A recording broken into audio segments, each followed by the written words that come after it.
Saturday night was such an unforgettable night. And no, not for the reasons that most people enjoy Saturday night.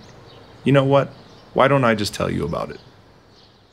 My uncle once asked me if I thought that people these days were generally more merciful than they used to be in the past. So I said, yeah, I guess so. He said, let me tell you what the Prophet of Mercy was like 1400 years ago. There are many stories and sayings that reflect the unprecedented mercy of the Prophet, peace be upon him. And it wasn't even limited to the human race. A woman will enter hellfire, he said, because she imprisoned a cat without feeding it or even allowing it to fetch its own food, which eventually resulted in its death. Whereas another woman will go to paradise because she used her shoe to fetch water from a well for a thirsty dog. The Prophet commanded that no animal be tortured or overburdened, while assuring us that no act of kindness towards them would go unrewarded in the hereafter.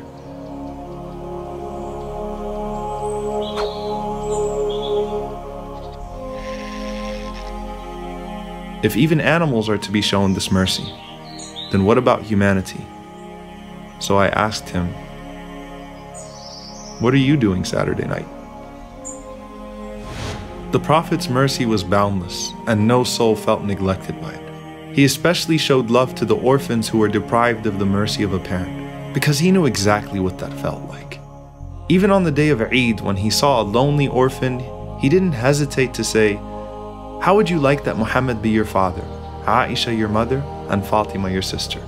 As for us, I and the guardian of the orphan are like these two fingers in paradise.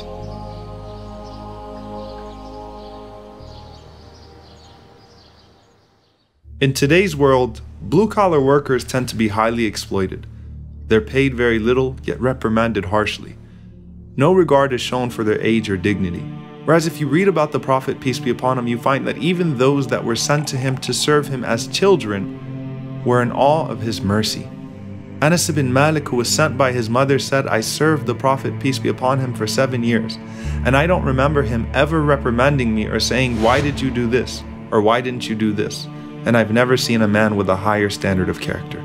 He demanded that even the lowest members of society be treated with honor, and in fact didn't allow them to be cruel to themselves. As Zahir says, when I belittled myself by saying even if I was a slave, no one would want me, the Prophet smiled at me and said, but you are priceless in the sight of God. So I asked him, what are you doing Saturday night? From the mercy that Anas said he witnessed from the Prophet was his mercy to a poor man who came and pulled the Prophet's garment so violently that he was suffocating him, and left marks on his neck demanding, give me from what Allah gave you. So the Prophet smiled and gave him the garment and more. So if this is how he was with a man with bad manners, then what about the one who sits quietly waiting for help or asks politely?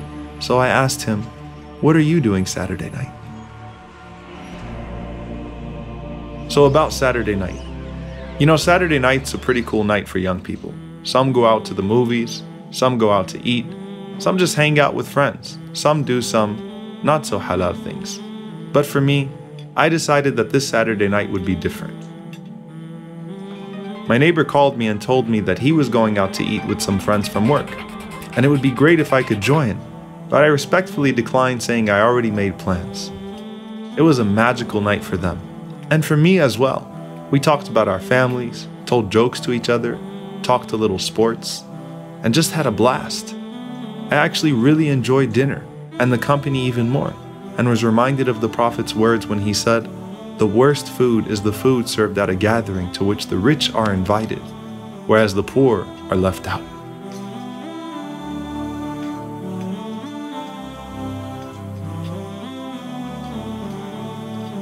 Typically, we're nice to people who can benefit us in some way.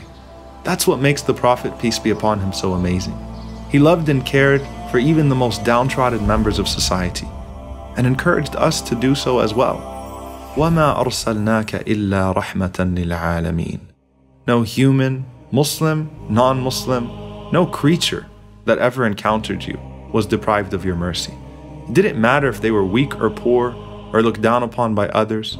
You would smile at them and give them reason to smile as well. Rasulullah, the example which you left behind, is of the greatest mercies.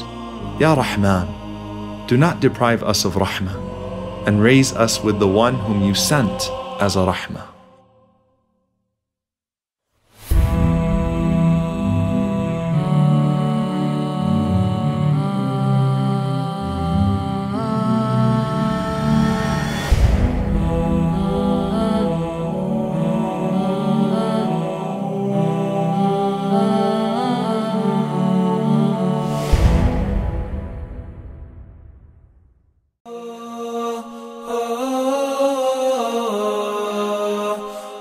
oh.